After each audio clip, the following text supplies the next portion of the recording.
ระธรรมของพระองค์ซึ่งพระองค์บอกเลยว่าไม่ว่าพระองค์จะอยู่หรือปรินิพพานแล้วก็ตาม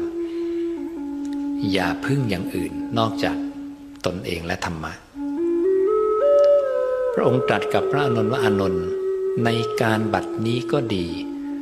ในการล่วงไปแห่งเราก็ดี